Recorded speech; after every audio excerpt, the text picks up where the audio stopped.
Good morning बच्चों। आज की इस वीडियो में हम सोल्व करेंगे subjective questions of social science class 10th और ये है पार्ट 1। ये वीडियो बहुत ही इम्पोर्टेंट रहेगी आप लोगों के लिए, क्योंकि ये जो पेपर है ये पार्ट 1 है जो एसएसटी का सोशल साइंस का पेपर 10th क्लास का आने वाला है। उसमें ये बहुत इम्पोर्टेंट रोल है इस पार्ट का, क्योंकि 40 मार्क्स का इस पार्ट में से आएगा और 40 मार्क्स का सेकंड पार्ट में से। सेकंड पार्ट मैं पहले करा चुकी हूँ जिसमें एक एक नंबर के क्वेश्चन हैं, और इस पार्ट में 2 नंबर, 3 नंबर और 5 नंबर के क्वेश्चन आएंगे। ये सब्जेक्टिव है, तो ये बहुत ही इम्पोर्टेंट पार्ट है बच्चों, इसको बिल्कुल ध्यान से समझना है। तो इसके अभी क्वेश्चन स्टार्ट होने वाले हैं, तो इसको बिल्कुल ध्यान से देखेंगे। तो देखो बच्चों, सबसे पहले इसमें हम बताएंगे, इसके 4 पार्ट हैं। जो सोशल साइंस है उसके 4 पार्ट हैं। पहले पार्ट में इतिहास लिया है, और इतिहास में इसका स्टाइल भी बताया जाएगा आप लोगों को। इतिहास में पहला क्वेश्चन है एक्ट ऑफ यूनियन क्या था, ये 2 नंबर का क्वेश्चन है। दूसरा क्वेश्चन है सत्याग्रह के विचार का क्या मतलब है, ये 3 नंबर का क्वेश्चन है। और फिर एक तीसरा जो क्वेश्चन है वो है 5 नंबर का क्वेश्चन। तो इस प्रकार से आपके क्वेश्चन आएंगे। एक्ट ऑफ यूनियन क्या था 2 नंबर का, फिर 3 नंबर का, फिर 5 नंबर का। इस तरह से प्रत्येक जो पार्ट है एसएसटी के अंदर, जो 4 किताबें हैं, 4 बुक हैं आपकी, उनमें हर एक में इस प्रकार से आपसे पूछा जाएगा। और इसमें एक जो क्वेश्चन है उसमें अथवा आएगा या करके, यानी कि या तो तीसरे का, जैसे यूरोप में वुड ब्लॉक या काठ की तख्ती वाली छपाई 1295 के बाद आई, इस कथन की पुष्टि के लिए कोई 3 कारण दे। या फिर आएगा इस प्रकार से अथवा करके, नेपोलियन की आचार संहिता पर एक नोट लिखें। तो एक आपने करना है इनमें से, जो यहाँ पर एक क्वेश्चन है, इसमें जो तीसरा क्वेश्चन है इसमें एक करना है। यहाँ पर एक चॉइस आपकी कि चाहे आप पहले वाला करें और चाहे आप बाद वाला करें। तो बच्चों इसी प्रकार से पूरा पेपर है। अब हम इस पेपर को सोल्व करते जाएंगे, एक एक क्वेश्चन लेंगे और इनका आंसर आपको देंगे। पहले सबसे पहले हम इतिहास का सोल्व करेंगे, इसी प्रकार से भूगोल का है, इसी प्रकार से राजनीति शास्त्र का, और इसी तरह से अर्थशास्त्र का है। तो पहला क्वेश्चन है एक्ट ऑफ यूनियन क्या था। तो इस क्वेश्चन के लिए हमने पूरी तैयारी की है और अच्छे से आपके लिए तैयार किया है। तो आप ये देखेंगे ये क्वेश्चन कहाँ पर है। तो देखो बच्चों, सबसे पहले हमने लिखा है यहाँ पर, आप देखेंगे class 10th secondary social science part 1 subject, यानी कि ये सब्जेक्टिव क्वेश्चन है। ये जो क्वेश्चन है ये सब्जेक्टिव क्वेश्चन आंसर है। सबसे पहले हम लेंगे हिस्ट्री का। तो पहला जो क्वेश्चन है इसको बिल्कुल ध्यान से देखेंगे, एक्ट ऑफ यूनियन क्या था। जैसे कि आपने क्वेश्चन में देखा था एक्ट ऑफ यूनियन क्या था, तो एक्ट ऑफ यूनियन 1707 में पारित हुआ। आपने बिल्कुल ध्यान से देखो बच्चों, मार्क्स लेने का एक तरीका बता देती हूँ, क्योंकि ये 2 मार्क्स का क्वेश्चन है। सबसे पहले तो एक्ट ऑफ यूनियन जो था वो कब पास हुआ था, वो 1707 में पास हुआ था।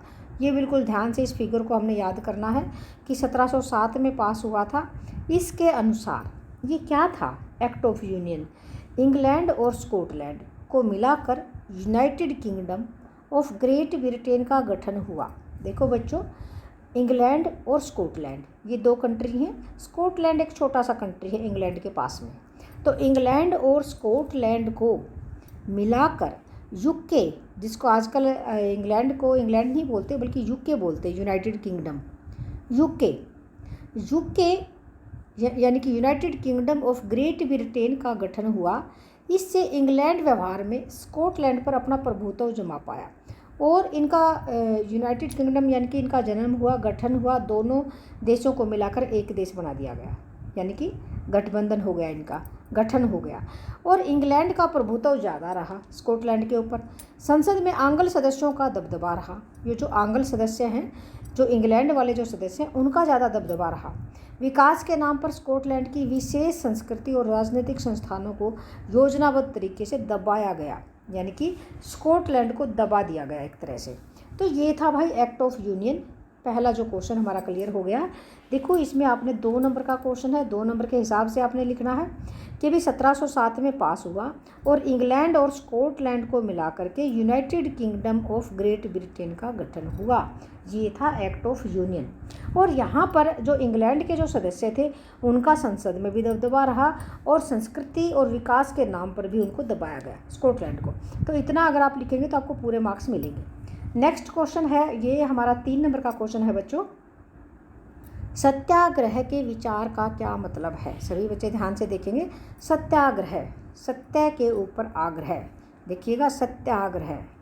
देखो महात्मा गांधी ने दक्षिण अफ्रीका में नस्ल भेदी सरकार, देखिएगा यहाँ पर नस्ल भेदी सरकार क्या होती है कि जो रंग भेद यानी कि नस्ल, कुछ गोरे लोग और कुछ काले लोग, तो 2 नस्ल होगी ना, गोरे और काले, गोरे और काले का भेद हो गया यहाँ पर, क्योंकि दक्षिणी अफ्रीका में काले लोग हैं और गोरे लोग भी हैं। तो नस्ल भेदी सरकार के विरुद्ध एक आंदोलन चलाया था। किसने? महात्मा गांधी ने। महात्मा गांधी ने दक्षिणी अफ्रीका में नस्ल भेदी सरकार के विरुद्ध एक आंदोलन चलाया। उन्होंने इसे सत्याग्रह नाम दिया, सत्य के लिए आग्रह। सत्याग्रह के विचार में सत्य की शक्ति पर, ये बिल्कुल यहाँ पर देखेंगे, फोकस करेंगे, सत्य की शक्ति पर आग्रह और सत्य की खोज पर जोर दिया जाता था। सच्चाई की तरफ, सत्य की खोज पर जोर दिया जाता था।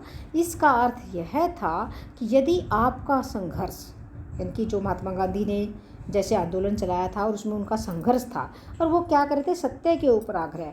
आपका संघर्ष, आपका जो संघर्ष है वो अन्याय के खिलाफ है।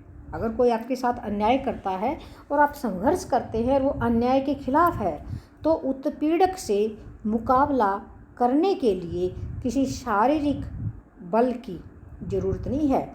यानी कि जो सामने वाला, जो हमारा दुश्मन है, जो हमें पीड़ा देने वाला है, उससे शारीरिक बल की ज़रूरत नहीं है उसे लड़ने के लिए, उसका मुकाबला करने के लिए। प्रतिशोध की भावना या आक्रामकता का सहारा लिए बिना सत्याग्रही केवल अहिंसा के सहारे भी अपने संघर्ष में कामयाब हो सकता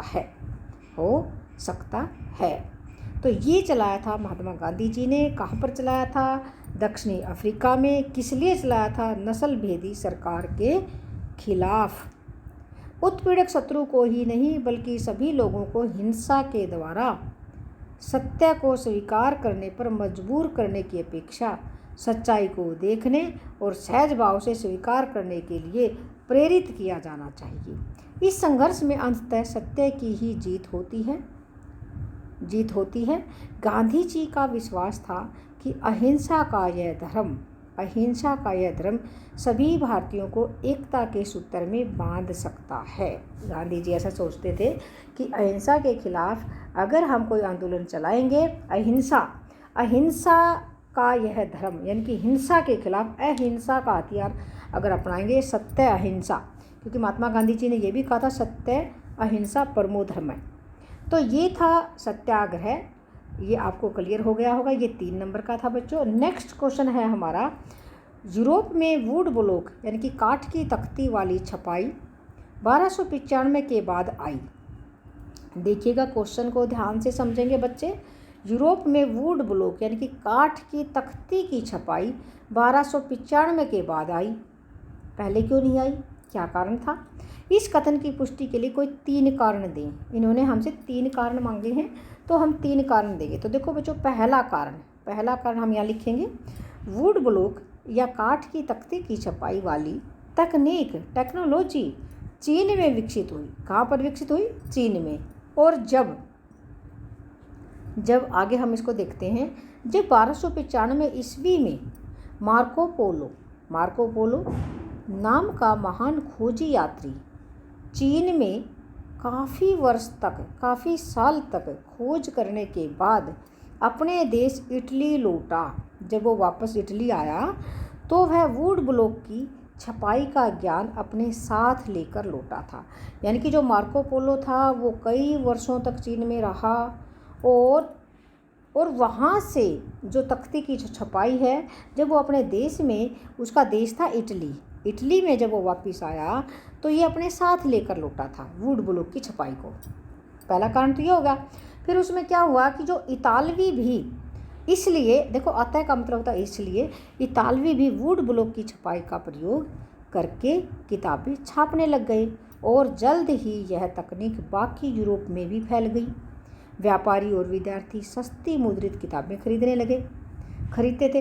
तो पहला कारण तो हमें ये बता दिया कि वो आया ही 1295 में था, क्योंकि सबसे पहले ये जो तकनीक थी ये चीन में विकसित हुई थी और मार्को पोलो जो था एक खोजी यात्री था, वो 1295 में ही इटली अपने देश लौटा था, कई वर्ष तक चीन में रह करके, और वहाँ से ये तकनीक, ये टेक्नोलॉजी लेकर आया था। पहला कारण तो ये था। अब हमने 3 कारण बताने हैं, दूसरा कारण भी हम बता देते हैं बच्चों। तो देखो दूसरा कारण है 1295 ईस्वी के पूर्व यूरोप वुड ब्लॉक की प्रिंट की छपाई से अवगत नहीं था। ये भी कारण है कि 1295 से पहले यूरोप वुड ब्लॉक की प्रिंट की छपाई से अवगत ही नहीं था, उसको पता ही नहीं था कि तख्ती की भी छपाई कोई चीज़ है। दूसरा कारण ये हो गया हमारा।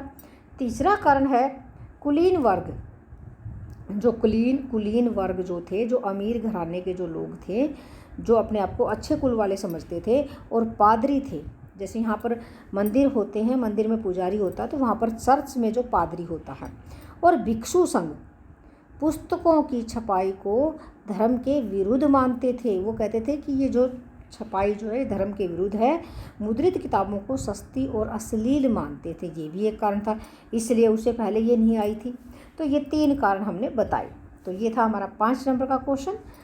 प्यारे बच्चों, चाहे आप ये वुड ब्लॉक वाला क्वेश्चन लिखें, चाहे आप नेपोलियन की आचार संहिता लिखें, देखो ये दोनों क्वेश्चन में आपकी चॉइस है, आपने एक करना है। दोनों करने की ज़रूरत नहीं, क्योंकि समय सीमा कम होती है, इसलिए आपको एक ही करना है। मैं तो यहाँ पर दोनों को क्लियर करूँगी, क्योंकि क्या पता कौन सा आपके एग्ज़ाम में, फाइनल एग्ज़ाम में आ जाए। क्योंकि यहाँ पर जो हम करा रहे हैं ये सैम्पल पेपर है, ये बोर्ड के द्वारा तैयार किया गया, तो एक क्वेश्चन आपका ज़रूर आ जाएगा यहाँ पर।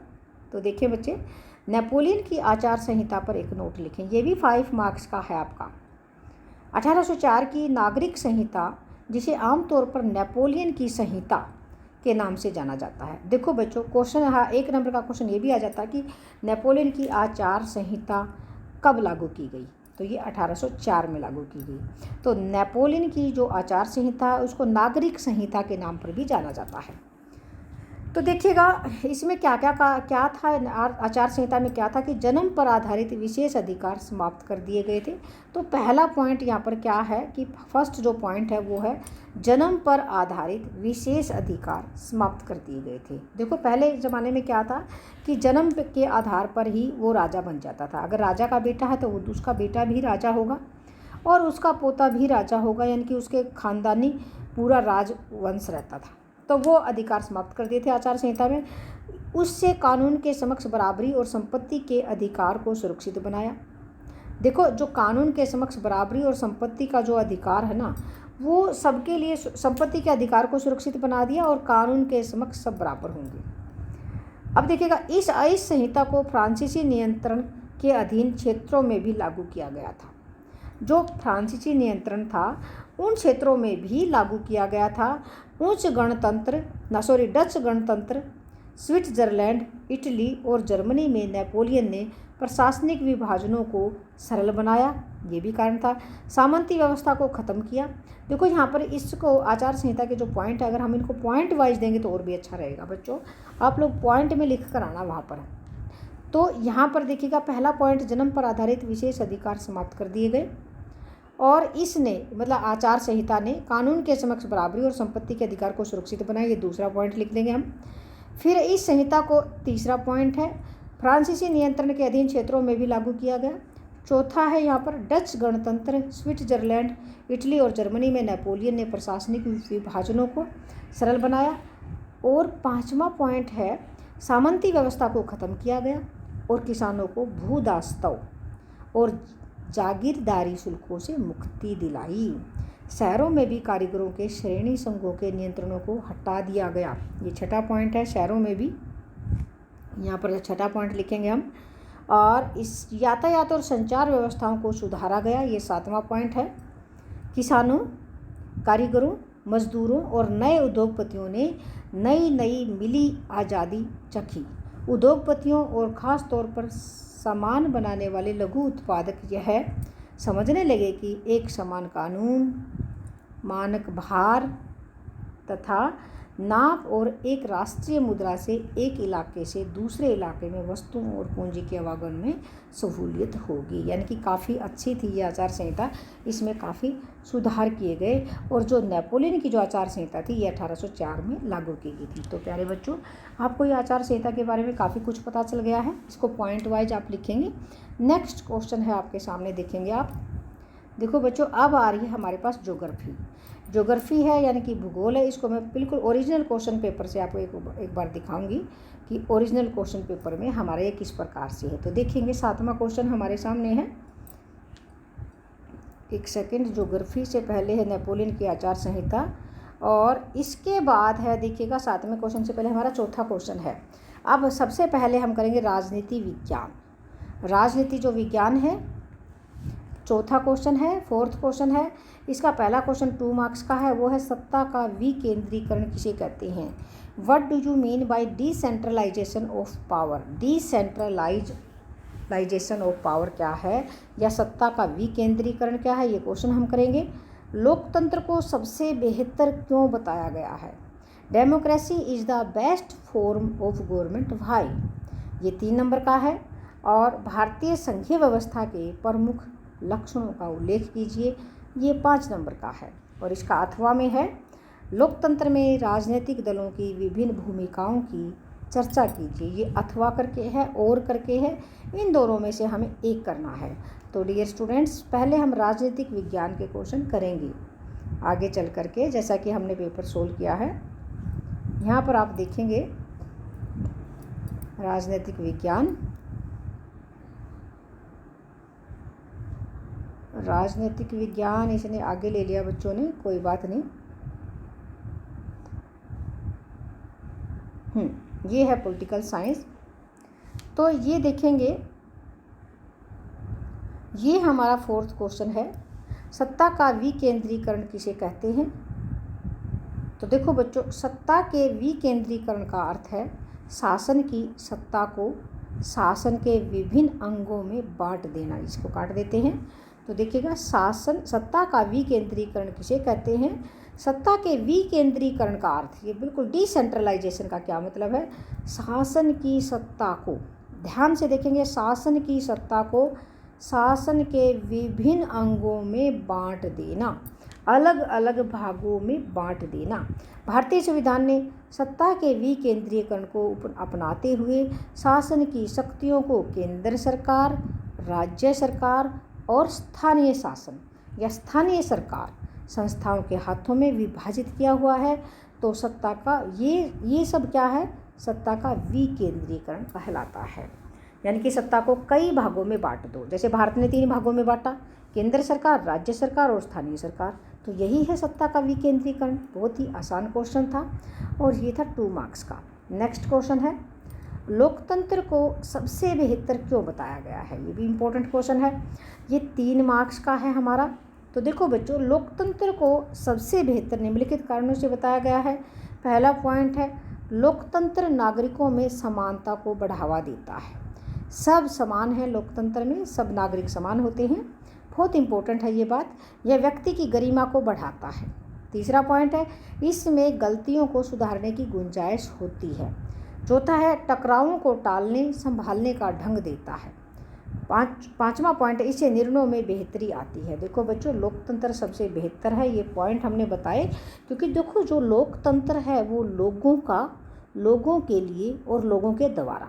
देखो, अब्राहम लिंकन ने इतनी बड़ी बात कही थी कि लोकतंत्र क्या है, ये तो लोगों का है तंत्र। किसका तंत्र है ये, लोगों का और लोगों के द्वारा और लोगों के लिए। भाई लोगों का ही है और लोगों के द्वारा भी बनाया जाता है लोकतंत्र और लोगों के लिए होता है। तो इसलिए सबसे बेहतर है ये, क्योंकि इसमें समानता को बढ़ावा दिया जाता है। सब समान है, इसमें कोई भेदभाव नहीं होता। तो 3 नंबर का क्वेश्चन, ये पॉइंट हमने लिखे 5 और ये क्लियर हो जाएगा आपको बिल्कुल। अगला क्वेश्चन है, देखिए ये 4th क्वेश्चन था, ये 5th क्वेश्चन है, बाई मिस्टेक ये थोड़ा आगे पीछे कर दिया था। अब है 6ठा क्वेश्चन आपके सामने आ रहा है बच्चों। भारतीय संघीय व्यवस्था के प्रमुख लक्षणों का उल्लेख कीजिए। भारत की जो संघीय व्यवस्था है ना, संघीय शासन, उस संघीय शासन की जो व्यवस्था है उसकी प्रमुख विशेषताएं क्या हैं। तो देखिएगा बच्चों, संघीय शासन व्यवस्था की प्रमुख विशेषताएं निम्नलिखित हैं। बहुस्तरीय शासन पद्धति, पहला है बहुस्तरीय शासन पद्धति। यहाँ सरकार 2 या अधिक स्तरों वाली होती है। भारत में संघात्मक शासन व्यवस्था के अंतर्गत शासन के 3 स्तर पाए जाते हैं। 3 स्तर पाए जाते हैं, पहले 2 थे लेकिन उसके बाद 3 हो गए। तो ये देखिएगा, यहाँ सरकार के 2 या अधिक स्तरों वाली होती है सरकार। भारत में संघात्मक शासन व्यवस्था के अंतर्गत शासन के 3 स्तर पाए जाते हैं। अगला पॉइंट है सरकारों के अलग अधिकार क्षेत्र। देखिएगा बच्चों, विभिन्न स्तर की सरकारें एक ही नागरिक समूह पर शासन करती हैं, परंतु कानून बनाने, कर वसूलने और प्रशासन का उनका अपना अपना अधिकार क्षेत्र होता है। देखिएगा, उनका अपना अपना अधिकार क्षेत्र होता है। जैसे केंद्र सरकार का अलग अधिकार क्षेत्र है, राज्य सरकार का अलग है, स्थानीय सरकार का अलग है। अब है शक्तियों का बंटवारा। तीसरा पॉइंट है शक्तियों का बंटवारा। विभिन्न स्तरों की सरकारों के अधिकार क्षेत्र संविधान में स्पष्ट रूप से वर्णित होते हैं, इसलिए संविधान सरकार के प्रत्येक स्तर, आगे नेक्स्ट पढ़ते हैं, के अस्तित्व और प्राधिकार की गारंटी और सुरक्षा देता है। अगला पॉइंट है संविधान संशोधन के प्रावधान, संविधान में अमेंडमेंट के प्रावधान। तो देखिए बच्चों, संविधान के मौलिक प्रावधानों को किसी एक स्तर की सरकार अकेले नहीं बदल सकती, ऐसे बदलाव दोनों स्तर की सरकारों की सहमति से ही हो सकते हैं। देखो बच्चों, संविधान संशोधन का प्रावधान है कि संविधान में जो कानून बना दिए गए हैं उनमें थोड़ा बहुत सुधार किया जा सकता है, उनमें कुछ बदलाव किया जा सकता है, लेकिन वो जो मौलिक जो प्रावधान है एक स्तर की सरकार अकेले उनमें बदलाव नहीं कर सकती, दोनों स्तरों की सरकारों की सहमति से ही हो सकता है। अगला पॉइंट है न्यायपालिका की स्वतंत्रता। अदालतों को संविधान और विभिन्न स्तर की सरकारों के अधिकारों की व्याख्या करने का अधिकार है। विभिन्न स्तर की सरकारों के बीच अधिकारों के विवाद की स्थिति में सर्वोच्च न्यायालय निर्णायक की भूमिका निभाता है। तो प्यारे बच्चों, ये थे यहाँ पर, ये क्वेश्चन था हमारा। अभी क्वेश्चन क्या था ये आपको बता देते हैं कि जो भारतीय संघीय व्यवस्था के प्रमुख लक्षणों का, जो संघीय शासन व्यवस्था है ना, उसके लक्षण हैं, उसकी विशेषताएं हैं, तो ये आपको हमने कराए। नेक्स्ट क्वेश्चन है इसी का अथवा, मतलब इसका अथवा भाग है, वो क्या है भाई। चाहे तो आप पहले वाला क्वेश्चन कर ले, चाहे बाद वाला क्वेश्चन कर ले। दूसरा क्वेश्चन है लोकतंत्र में राजनीतिक दलों की विभिन्न भूमिकाओं का वर्णन कीजिए। राजनीतिक दलों की भूमिकाओं का वर्णन कीजिए। तो देखो बच्चों, राजनीतिक दल लोकतांत्रिक शासन व्यवस्था की धुरी होते हैं। बहुत इंपॉर्टेंट लाइन है, क्या होते हैं, धुरी होते हैं। राजनीतिक दल एक समान विचारधारा से प्रभावित लोगों का एक संगठन होता है। देखो, राजनीतिक जो दल होते हैं ना, इनमें एक संगठन होता है, एक ही विचारधारा के लोग होते हैं जो चुनाव और सत्ता के माध्यम से देश की सेवा करता है। जो राजनीतिक दल है वो देश की सेवा करता है। लोकतंत्र में राजनीतिक दलों की मुख्य भूमिका का वर्णन इस प्रकार से है। पहला पॉइंट है चुनाव लड़ना। जो राजनीतिक दल हैं वो क्या करते हैं, चुनाव लड़ना। अधिकांश लोकतांत्रिक देशों में चुनाव राजनीतिक दलों द्वारा खड़े किए गए उम्मीदवारों के बीच लड़ा जाता है। राजनीतिक दल उम्मीदवारों का चुनाव कई तरीकों से करते हैं। भारत में उम्मीदवारों का चुनाव राजनीतिक दलों के नेताओं के द्वारा किया जाता है। जो राजनीतिक दल है उसका नेता क्या चाहता है, उसके द्वारा किया जाता है। दूसरा पॉइंट है नीतियों और कार्यक्रमों को मतदाताओं के सामने लाना। देखो, नीतियों और कार्यक्रमों को मतदाताओं के सामने लाना, जब वोट मांगने के लिए या चुनाव होता है तो हम क्या पॉलिसी अपनाएंगे, कैसे कार्यक्रम हमारे होंगे, तो जो भी चुनाव लड़ने के लिए जा रहा होता है तो वो लोगों के सामने अपने विचार रखता है। राजनीतिक दल अलग अलग नीतियों और कार्यक्रमों को मतदाताओं के सामने रखते हैं और मतदाता अपनी पसंद की नीतियां और कार्यक्रम चुन लेते हैं, और जो नीतियां और कार्यक्रम जिस नेता के उन्हें पसंद आ जाते हैं उनको वो वोट दे देते हैं। तो देखिएगा, अगला पॉइंट है तीसरा, कानून निर्माण से सहायक, कानून निर्माण में सहायक है, ये पॉइंट है। देखो बच्चों, जब भी आप पॉइंट लिखोगे पेपर में तो आप अंडरलाइन करोगे, 2 बार अंडरलाइन कर देना और वो लाइन छोड़ देना, बहुत अच्छे मार्क्स आप लोगों के आएंगे। तीसरा पॉइंट है, राजनीतिक पार्टियां देश के कानून निर्माण में महत्वपूर्ण भूमिका निभाती हैं। कानूनों पर बहस होती है और उन्हें विधायिका में पास करवाना होता है, लेकिन विधायिका के अधिकतर सदस्य किसी न किसी राजनीतिक पार्टी के होते हैं। अगला पॉइंट है, सरकार बनाना और उसका संचालन करना, सरकार बनाना और उसका संचालन करना। तो देखो बच्चों, सरकार का निर्माण करना और उसका संचालन करना राजनीतिक दलों का मुख्य कार्य है। पहले तो सरकार बनाएंगे और फिर उसको चलाएंगे। राजनीतिक पार्टी की नीतियों और कार्यक्रमों की सरकार के संचालन में प्रमुखता होती है। अगला पॉइंट है, विरोधी दल के रूप में कार्य करना। देखो यहाँ पर हम राजनीतिक दलों के कार्यों की बात कर रहे हैं ना, तो अगर सरकार में वो नहीं आते हैं तो विरोधी दल के रूप में भी कार्य करेंगे।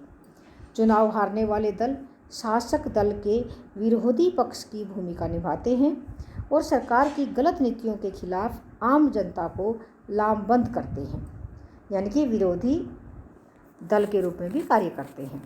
जनमत निर्माण ये छठा पॉइंट है। यहाँ पर जनमत निर्माण में भी राजनीतिक दल महत्वपूर्ण भूमिका निभाते हैं। जनमत, लोगों का मत, पब्लिक का मत, और सरकार की गलत नीतियों के खिलाफ वे मुद्दों को उठाते हैं कि भी आप गलत पॉलिसी क्यों उठा रहे हो, मुद्दों को उठाते हैं और उन पर बहस करते हैं। तो ये इतने सारे थे जो राजनीतिक दल हैं उनके कार्य थे, उनकी भूमिका थी। अगला प्रश्न हमारा आ रहा है बच्चों, तो यहाँ पर हम देखेंगे नेक्स्ट जो क्वेश्चन है वो इस प्रकार से। अब जो हमारा जो टॉपिक है वो अर्थशास्त्र आ चुका है, तीसरा जो टॉपिक है, लेकिन इसको एक बार हम क्वेश्चन पेपर से आपको अवगत कराएंगे।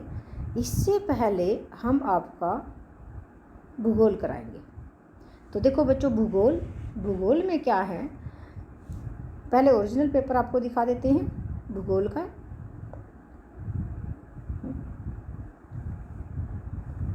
ये है भूगोल, आप यहाँ पेपर देखेंगे ज्योग्राफी, और ये 7वां प्रश्न है हमारा यहाँ पर।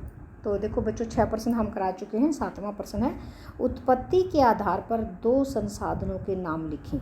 On the basis of origin tell 2 names of resources. ये क्वेश्चन है।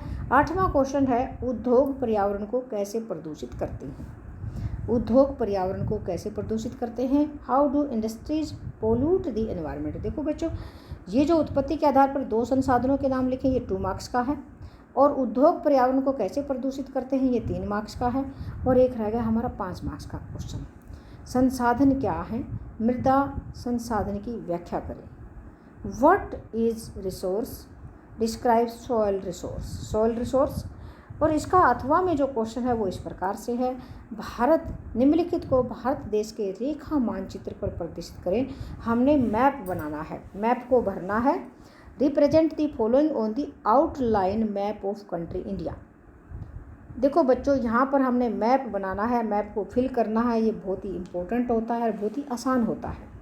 तो यहाँ पर जो मैप है उसको हम फिल करेंगे। ये भी 5 मार्क्स का आपका आएगा, 5 नंबर का आएगा, और 5 ही जगह आपने मैप में भरनी है। बहुत इम्पोर्टेंट है और बहुत आसान, इसको हम भरकर दिखाएंगे। उससे पहले हम छोटे प्रश्न कर लेते हैं। तो देखो बच्चों, हम किस प्रकार से अपना भूगोल का पार्ट करते हैं यहाँ पर। हाँ, जैसे ही हमारा भूगोल का पार्ट शुरू होता है, ये देखो ज्योग्राफी है, हमने लिखा है। तो क्वेश्चन नंबर यहाँ पर ये हमारा ज्योग्राफी का पार्ट है। अब हम देखेंगे ये ज्योग्राफी का जो पार्ट है, ये है हमारा 7वां क्वेश्चन है, क्योंकि 6 क्वेश्चन हम कर चुके हैं। उत्पत्ति के आधार पर 2 संसाधनों के नाम लिखें। तो ये बहुत ही आसान है, बहुत ही इम्पोर्टेंट है। तो देखो बच्चों, जैव संसाधन और अजैव संसाधन, नाम से ही स्पष्ट है। जैव संसाधन क्या होते हैं, इन संसाधनों की प्राप्ति जीवमंडल से होती है। कहाँ से होती है, जीवमंडल से, और इनमें जीव व्याप्त है, जीवन है। इसे जैव संसाधन कहते हैं। जिनमें जीवन है वो जो सजीव हैं वो जैव संसाधन हैं। जैसे मनुष्य, वनस्पति जात, प्राणी जात, मत्स्य जीवन, पशुधन, इनकी पशु हैं, मछली हैं, प्राणी हैं, वनस्पति, पेड़ पौधे भी जैव संसाधन हैं, और मनुष्य। दूसरा है अजैव संसाधन। अजैव वे सारे संसाधन जो निर्जीव वस्तुओं से बने होते हैं अजैव संसाधन कहलाते हैं, जिनमें जीवन नहीं है। जैसे चट्टानें और धातुएं। जो चट्टान हैं, जो धातु हैं, तो वो क्या हैं? पहाड़ हैं, उनमें जीवन नहीं है, तो वो क्या हैं? वो अजैव संसाधन है। तो बच्चों ये 2 मार्क्स का क्वेश्चन था और ये हमारा क्लियर हो गया। अगर आपको इसी प्रकार से आप लिखेंगे तो आपके 2 मार्क्स पक्के आ जाएंगे। नेक्स्ट है उद्योग। ये हमारा 8वां प्रश्न है। उद्योग पर्यावरण को कैसे प्रदूषित करते हैं? उद्योग पर्यावरण को कैसे प्रदूषित करते हैं? तो बच्चों ये जो 8वां जो क्वेश्चन है ये देखेंगे। उद्योग पर्यावरण को कैसे प्रदूषित करते हैं? जब उद्योग धंधों से वेस्ट प्रोडक्ट निकलता है ना, तो हमारा पर्यावरण प्रदूषित हो जाता है। तो इसको हम बिल्कुल ध्यान से बताएंगे किस प्रकार से प्रदूषित करते हैं। तो देखो बच्चों, विनिर्माण उद्योगों का देश के आर्थिक विकास में महत्वपूर्ण योगदान है। देखो बच्चों, जो उद्योग हैं उनका आर्थिक विकास में तो बहुत बड़ा योगदान है, फिर भी उद्योगों ने पर्यावरण प्रदूषण को बढ़ाया है। लेकिन हमारा जो पर्यावरण है, जो हमारा एनवायरनमेंट है, हमारे चारों तरफ का जो वातावरण है ना, वो प्रदूषित हो जाता है। और पर्यावरण का क्षरण किया है उद्योगों ने, पर्यावरण को नुकसान पहुंचाया है। उद्योगों में 4 प्रकार के प्रदूषण, जैसे वायु प्रदूषण, जल प्रदूषण, भूमि प्रदूषण और ध्वनि प्रदूषण को पैदा किया है उद्योगों ने। 4 प्रकार के प्रदूषण पाए जाते हैं। तो देखो बच्चों, सबसे पहले हम करेंगे वायु प्रदूषण। आप क्या करेंगे? वायु प्रदूषण लिखेंगे, 2 बार अंडरलाइन करेंगे ताकि आपके अच्छे मार्क्स आएंगे, और उस लाइन को छोड़ देना आप। तो देखेंगे उद्योगों से निकलने वाले धुएं ने वायु को बुरी तरह से प्रदूषित किया है। जो धुआं निकलता है ना, जो उद्योगों में चिमनियाँ हैं उनसे धुआं निकलता है और बहुत बुरी तरह से प्रदूषित हो जाता है वातावरण। कार्बन मोनोऑक्साइड और सल्फर डाइऑक्साइड जैसी जो जहरीली गैसों की अधिकता वायु प्रदूषण का कारण बनती है। ठीक है, तो वायु को प्रदूषित करने वाले तत्वों में धूल, गंध देने वाले पदार्थ, धुंध, स्प्रे, कुहासा आदि ठोस और तरल पदार्थ भी शामिल हैं। वायु प्रदूषण मानव स्वास्थ्य, पशुओं, पौधों, जीव जंतुओं और यहाँ तक कि निर्जीव पदार्थों को भी हानि पहुँचाता है। तो ये था वायु प्रदूषण। दूसरा पॉइंट है हमारा जल प्रदूषण, क्योंकि जो उद्योग जो है जो वातावरण को प्रदूषित करते हैं, तो उसमें दूसरा पॉइंट है जल प्रदूषण। उद्योगों के द्वारा नदियों में छोड़े गए अपशिष्ट यानी कि वेस्ट प्रोडक्ट, अपशिष्ट पदार्थ यानी कि वेस्ट, जल प्रदूषण के सबसे बड़े कारक हैं। देखिएगा, जो अपशिष्ट पदार्थ हैं, जो गंदा पदार्थ है, उद्योगों में से निकलता है और वो नदियों में छोड़ देते हैं। ये सबसे बड़ा कारक है प्रदूषण का। ये जैविक और अजैविक दोनों प्रकार के होते हैं। कोयला, रंग, साबुन, कीटनाशक, उर्वरक, प्लास्टिक की वस्तुएं, तेजाब, रबड़ आदि जल के सामान्य प्रदूषक हैं। जल प्रदूषण के लिए उत्तरदायी मुख्य उद्योग कागज की लुगदी, वस्त्र, रसायन, पेट्रोलियम शोधन और चमड़ा रंगने आदि से संबंधित हैं। अगला पॉइंट है भूमि प्रदूषण। तीसरा जो प्रदूषण है वो है भूमि प्रदूषण। वो कैसे होता है तो देखते हैं। उद्योगों से निकलने वाला विषाक्त धातु युक्त कूड़ा, देखो बच्चों, उद्योगों से निकलने वाला विषाक्त धातु युक्त कूड़ा, कचरा भूमि और मिट्टी को प्रदूषित करता है। जो कचरा है वो किसको प्रदूषित करता है? भूमि को भी और मिट्टी को भी प्रदूषित करता है। नेक्स्ट है बच्चों, अगला जो क्वेश्चन है हमारा, हम देख रहे थे, अभी हमने बताया था कि 8वां क्वेश्चन हमारा हो चुका। अब 9वां क्वेश्चन हम करेंगे। ये 9वां क्वेश्चन है, संसाधन क्या है और मृदा संसाधन की व्याख्या करें। संसाधन क्या है और मृदा संसाधन की व्याख्या करें। तो देखो बच्चों, हमारे पर्यावरण में उपलब्ध प्रत्येक वस्तु जो हमारी आवश्यकताओं को पूरा करने में प्रयोग की जा सकती है उसे संसाधन कहते हैं। ये 5 नंबर का है क्वेश्चन, ध्यान देंगे। ये कितने नंबर का है? 5 नंबर का है। तो 5 नंबर के हिसाब से हमने बताना है कि देखो संसाधन क्या हैं और मृदा संसाधन यानी कि जो मिट्टी है उसकी व्याख्या करनी है हमने। तो हमारे पर्यावरण में उपलब्ध प्रत्येक वस्तु जो हमारी आवश्यकताओं को पूरा करने में प्रयोग की जा सकती है उसे संसाधन कहते हैं। यानी कि जो भी वस्तु हमारी आवश्यकताओं को पूरा करती है वो संसाधन कहलाती है। शर्त यह है कि यह प्रौद्योगिक रूप से सुगम, आर्थिक रूप से उपयोगी और सांस्कृतिक आएगा यहाँ पर, रूप से मान्य हो। यानी कि देखो 3 गुण होने चाहिए उसमें। क्या है? प्रौद्योगिक रूप से सुगम, एक तो हमें आसानी से मिल जाए, और आर्थिक रूप से उपयोगी भी हो, और सांस्कृतिक रूप से मान्य भी हो कि देश में उसकी मान्यता हो, सांस्कृतिक रूप से वो वैध हो, गैर कानूनी ना हो। तो ये 3 चीज़ें उसमें हैं, तो वो संसाधन हैं। देखिए संसाधन प्राकृतिक पर्यावरण जैसे कि वायु, जल, वन और विभिन्न जैव रूप का निर्माण करते हैं जो कि मानव के जीवन यापन व विकास के लिए आवश्यक हैं। यानी कि संसाधन जो है मनुष्य के जीवन के लिए, जीवन यापन के लिए, यानी कि जीवन जीने के लिए और विकास के लिए आवश्यक हैं। संसाधन उत्पत्ति, पुनर्नवीकरण व उपयोग के आधार पर वर्गीकृत किया जा सकता है। जो संसाधन है उनको उत्पत्ति के आधार पर, पुनर्नवीकरण के आधार पर यानी कि रिन्यू करने के आधार पर, और उपयोग के आधार पर वर्गीकृत किया जा सकता है। असंगठित पदार्थों से बनी पृथ्वी की सबसे ऊपरी परत को मृदा या मिट्टी कहते हैं। देखिएगा, असंगठित पदार्थों से बनी पृथ्वी की सबसे ऊपरी परत को मृदा या मिट्टी कहते हैं। यह अनेक प्रकार के खनिजों, पौधों और जीव जंतुओं के अवशेषों से बनी है। यह जलवायु, पेड़ पौधों, जीव जंतुओं और भूमि की ऊंचाई के बीच लगातार परस्पर क्रिया के परिणाम स्वरूप विकसित हुई है।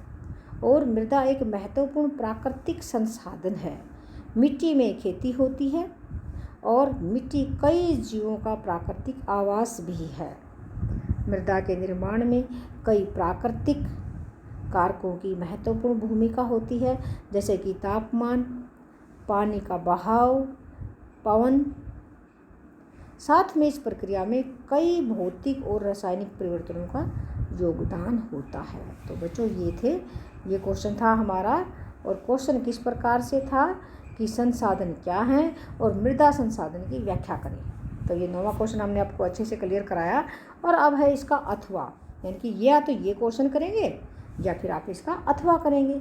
दूसरा जो क्वेश्चन है और वो है आपका मैप जो क्वेश्चन है उसके बारे में हम बात करेंगे। अब मैप में हमने क्या क्या भरना है ये आप देखेंगे, चाहे तो आप यहाँ देख लो चाहे ओरिजिनल पेपर में देख लो, आप हम दोनों जगह दिखाएंगे। सरदार सरोवर बांध, ताप्ती नदी, इसको तापी नदी भी बोलते हैं, महानदी, विशाखापट्टनम समुद्री पतन, मुंबई हवाई पतन। तो देखो बच्चों, इसको हम ओरिजिनल पेपर से आपको दिखाएंगे, ये जो ज्योग्राफी का पार्ट है। हाँ, तो यहाँ पर आप देखेंगे, निम्नलिखित को भारत देश के मानचित्र पर प्रदर्शित करें। सरदार सरोवर बांध, सरदार सरोवर जो डैम है वो, एक तो ये दिखाना हमने। दूसरा है ताप्ती नदी, ताप्ती रिवर, इसको ताप्ती रिवर भी बोल देते हैं, ताप्ती भी अगर लिखा आ जाए तो भी यही है, ताप्ती। और एक है महानदी, रिवर महानदी, विशाखापट्टनम समुद्री पतन जो चौथा है, यानी कि विशाखापट्टनम सी पोर्ट है ये। और एक है मुंबई हवाई पतन, मुंबई एयरपोर्ट।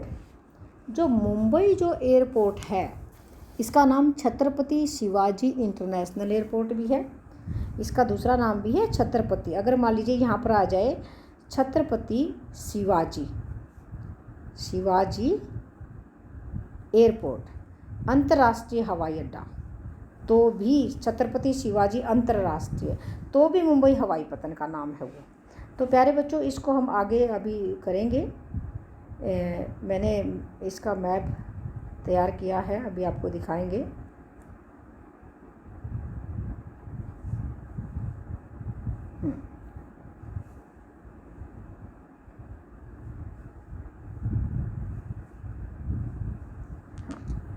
ये आप देख रहे हैं क्वेश्चन,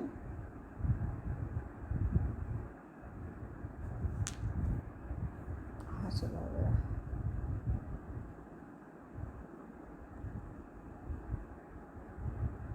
हाँ, इससे पहले जो क्वेश्चन है ये मैप आपके सामने, इस मैप में हम दिखाएंगे।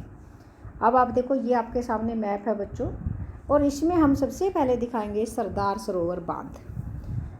सरदार सरोवर बांध जो है वो कहाँ पर है? देखो बच्चों, जो सरदार सरोवर बांध है वो भारत का दूसरे नंबर का सबसे बड़ा बांध है। तो वो कहाँ पर है? वो नर्मदा नदी पर है। देखो बच्चों, यहाँ पर ये आप ध्यान से देखेंगे, ये गुजरात है, इधर ये पूरा गुजरात का एरिया है, और नर्मदा नदी यहाँ से निकलती है। ये नर्मदा नदी है, यानी कि निकलती तो यहाँ से है और इधर आके खंबात की खाड़ी में, और जो अरब सागर है यहाँ पर गिर जाती है। तो आपने देखा ये यहाँ पर है, और इस नर्मदा नदी के ऊपर यहाँ पर क्या है? सरदार सरोवर बांध। ये है सरदार, हम इसको अच्छे से लिखेंगे, सरोवर बांध, सरदार सरोवर बांध। ये जो बांध है ना, सरदार सरोवर बांध है। सरदार सरोवर बांध भारत का दूसरे नंबर का सबसे बड़ा बांध है, और इसकी जो ऊंचाई है वो 138 मीटर है। 138 मीटर ऊंचा है ये बांध, बहुत ऊंचा बांध है, दूसरे नंबर का सबसे बड़ा बांध है, और ये नर्मदा नदी पर यहाँ पर बना हुआ है। और ये जो हमने दिखाई ना, ये नर्मदा नदी है। अगर पेपर में नर्मदा नदी भी आ जाए तो भी आपने यहीं पर दिखानी है, यहाँ पर दिखाएंगे, और सरदार सरोवर बांध इसके ऊपर है। तो ये आप क्लियर कर लेंगे। नेक्स्ट हमारे सामने है बच्चों, वो हमारा क्या है? दूसरा जो पॉइंट है वो हम देखेंगे क्या दिखाना। हमने दिखाई तापी नदी। तो देखो बच्चों, जो तापी नदी है वो क्या है? जो तापी नदी है, तो वो जो है तापी नदी, वो इसके नीचे है, इसके नीचे है, इस जो ये नर्मदा नदी के नीचे है, और ये भी खंबात की खाड़ी में गिरती है। तापी नदी एमपी राज्य के बैतूल ज़िले के मुल्ताई से निकलकर, देखो जो तापी नदी है वो यहाँ से, इससे देखो, इसे थोड़ा कम लंबी है, यहाँ से निकल करके और इससे सतपुड़ा रेंज को पार करते हुए, सूरत को पार करते हुए खंबात की खाड़ी में गिर जाती है। यहाँ पर ये थोड़ा सा हमने ज़्यादा कर दिया, ये थोड़ा सा बता देती हूँ। ये जो है ना, ये एरिया थोड़ा सा, हाँ। तो अब आप देख रहे हैं,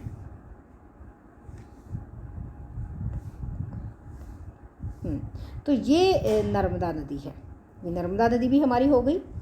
अब है हमारा जो तीसरा जो पॉइंट है, वो हमने क्या भरना है यहाँ पर, कि वो है एक, हम इससे पहले जो अंतर्राष्ट्रीय जो हवाई अड्डा है, जो हम बोल रहे थे जिसको छत्रपति शिवाजी अंतर्राष्ट्रीय अड्डा, वो भी अभी भर लेते हैं। देखो यहाँ पर मुंबई है, ये यहाँ पर मुंबई है, तो यहाँ मुंबई में ही हवाई अड्डा है, इंटरनेशनल एयरपोर्ट है, इसको बोलते हैं मुंबई एयरपोर्ट। मुंबई एयरपोर्ट, इसका नाम मुंबई एयरपोर्ट है, ये मुंबई के अंदर है। तो ये जो है छत्रपति शिवाजी भी इसका नाम है, शिवाजी अंतर्राष्ट्रीय हवाई अड्डा। तो ये 3 पॉइंट हमारे क्लियर हो गए। अब चौथा पॉइंट जो है वो हम बात करेंगे, और वो क्या है? वो है महानदी। अब हम दिखाएंगे महानदी।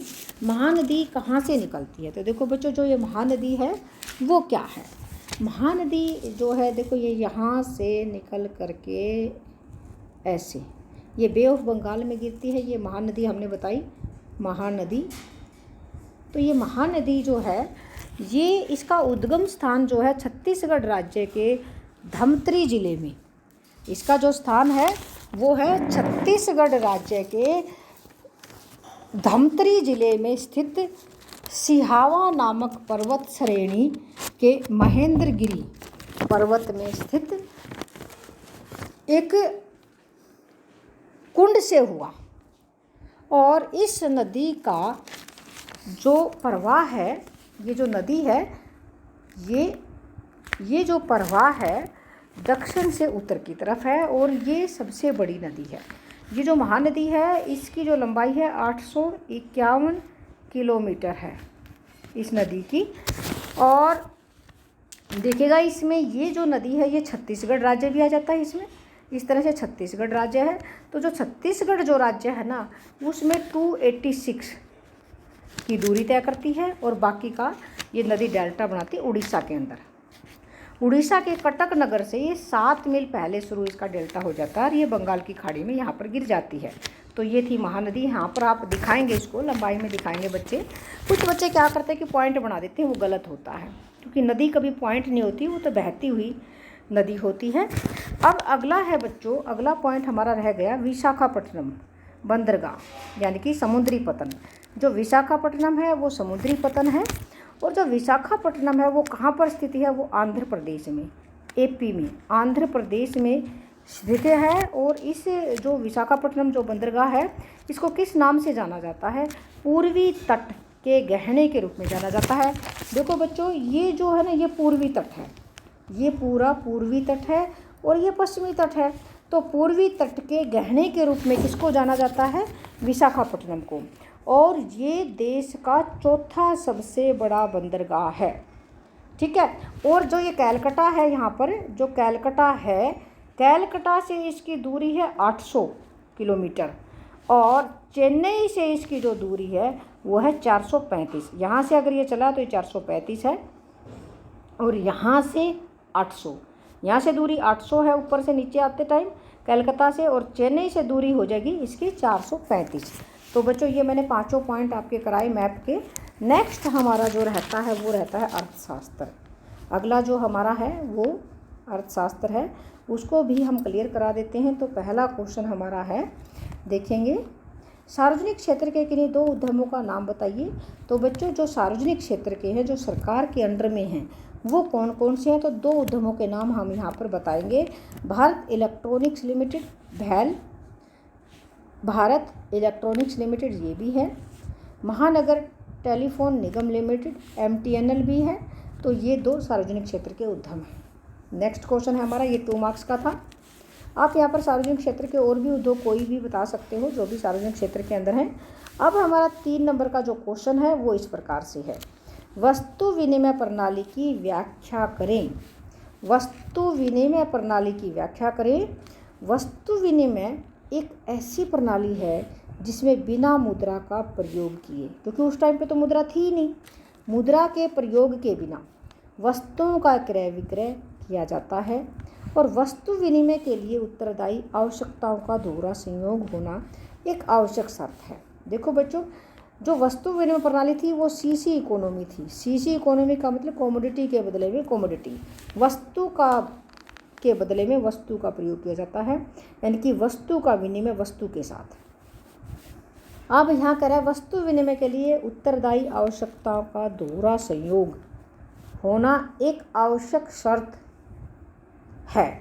वस्तु विनिमय में दोनों पक्ष एक दूसरे से वस्तु खरीदने और बेचने पर सहमत होते हैं, परंतु यह प्रणाली काफ़ी कठिन होती है। वस्तु विनिमय प्रणाली में कठिनाई है और सबसे बड़ी जो कठिनाई है वो आवश्यकताओं के दोहरे संयोग की है। उदाहरण के लिए एक जूते बनाने वाला व्यक्ति गेहूं खरीदने की इच्छा रखता है, तो उसे ऐसे व्यक्ति की खोज करनी होगी जो न केवल अपने गेहूं बेचना चाहता हो, अपितु उसे जूतों की भी आवश्यकता हो, दोनों चीज़। और जो गेहूं बेचने वाला है उसको जूतों की ज़रूरत हो और जो जूते बेचने वाला है उसको गेहूं की ज़रूरत हो, तो दोनों आवश्यकताओं का दोहरा संयोग जरूरी है। ये थी वस्तु विनिमय प्रणाली। तो बच्चों ये था 3 मार्क्स का क्वेश्चन। अब हमारा नेक्स्ट क्वेश्चन है वो है 5 मार्क्स का क्वेश्चन। ये भी बहुत इंपॉर्टेंट है। ये हम क्वेश्चन देखेंगे यहाँ पर, भारत में ऋण के औपचारिक तथा अनौपचारिक स्रोतों की व्याख्या कीजिए। जो ऋण है ना, जो उधार, जब हम कहाँ से उधार लेंगे, पैसा उधार कहाँ से लेंगे, उसको बोलते हैं ऋण। औपचारिक होते फॉर्मल और अनौपचारिक इनफॉर्मल। स्रोतों की व्याख्या कीजिए। तो देखो बच्चों ऋण के औपचारिक और अनौपचारिक स्रोतों में निम्नलिखित अंतर इस प्रकार से हैं। 12वां क्वेश्चन है, 5 नंबर का है, तो इसको हम देखेंगे। फॉर्मल औपचारिक स्रोत कौन से हैं, तो देखिए ये रिजर्व बैंक ऑफ इंडिया के नियंत्रण में काम करते हैं। यहाँ पर आएगा काम, ये काम करते हैं और इनकी ब्याज की दर कम होती है, क्योंकि जब हम बैंक से उधार लेते हैं ना तो ब्याज की दर बहुत कम होती है। इनकी ऋण वापसी की शर्तें आसान होती हैं क्योंकि इन पर कोई दबाव नहीं होता। इन स्रोतों से ऋण लेने के लिए लंबी कागजी कार्रवाई से गुजरना पड़ता है। औपचारिक स्रोत बिना समर्थक ऋण आधार को ऋण नहीं देते। समर्थक ऋण आधार होता कुछ चीज़ गिरवी रखना, ठीक है। और उदाहरण जैसे बैंक, सहकारी समिति, इनके उदाहरण क्या है औपचारिक स्रोत के? बैंक हैं, सहकारी समितियां हैं, जीवन बीमा निगम हैं, ये हैं, ये उधार देते हैं। अब ये हमने बताया कि अनौपचारिक स्रोत कौन से हैं। ये तो हमने औपचारिक बताए हैं कि जैसे बैंक से ले लिया, सहकारी समिति से ले लिया, व्यापारिक बैंकों से ले लिया। तो ये क्या है? ये जीवन बीमा से हमने उधार ले लिया, LIC से। तो अब है अनौपचारिक स्रोत, इनफॉर्मल। इन पर किसी सरकारी संस्था का कोई नियंत्रण नहीं होता। इनकी ब्याज की दर अपेक्षाकृत अधिक होती है। जो ये हैं इनकी ब्याज की दर ज़्यादा होगी। इनकी ऋण वापसी की शर्तें ऋणदाता की इच्छा पर निर्भर करती हैं। जो देने वाला उसकी इच्छा पर निर्भर करती है। वो कभी भी दबाव बना सकता है, कभी भी जो ऋणी है उसको परेशान कर सकता है। उन पर RBI का नियंत्रण नहीं होता। कागजी कार्रवाई अधिक लंबी नहीं होती है और अनौपचारिक स्रोतों में ऋणदाता बिना समर्थक ऋण आधार के ऋण दे सकते हैं। उदाहरण के लिए जैसे मित्र से ले लिया, रिश्तेदार से ले लिया, साहूकार से ले लिया, महाजन से ले लिया। इनकी गांव में जो महाजन होते हैं उनसे उधार ले लिया, लेकिन इनकी कोई वो नहीं होती है। ये दबाव भी बना सकते हैं, परेशान भी कर सकते हैं, आपकी ज़मीन को भी हड़प सकते हैं। तो इसलिए ये अनौपचारिक स्रोत है। अगला क्वेश्चन है अथवा वाला, ये हमारा लास्ट क्वेश्चन है। और ये क्या है ये भी हम करेंगे, क्योंकि देखो आपको तो एक ही करना है, लेकिन यहाँ हम दोनों को क्लियर कराएंगे। जो आपकी मर्जी हो, जो समझ में अच्छे से आ जाए, जो आपको अच्छे से याद हो, वो आप पेपर में करेंगे। मुद्रा क्या है और मुद्रा के विभिन्न कार्यों का वर्णन कीजिए। तो देखो बच्चों, मुद्रा कोई भी वस्तु हो सकती है जिसे विनिमय के माध्यम और मूल्य के मापदंड तथा संचय के रूप में सामान्यतः उपयोग किया जाता है तथा साधारणतः स्वीकार किया जाता है। तो ये है मुद्रा। मुद्रा के 2 प्राथमिक कार्य हैं, मुख्य प्राथमिक कार्य हैं। तो वो आप देखेंगे, विनिमय का माध्यम और मूल्य का मापदंड। इसका अभिप्राय यह है कि मुद्रा के एक व्यक्ति अपनी वस्तुओं को बेचता है तो दूसरा वस्तुओं को खरीदता है, यानी कि विनिमय, लेन देन के रूप में इसका प्रयोग किया जाता है मुद्रा का। दूसरा है मूल्य का मापदंड। मुद्रा लेखी की इकाई के रूप में मूल्य का मापदंड करती है।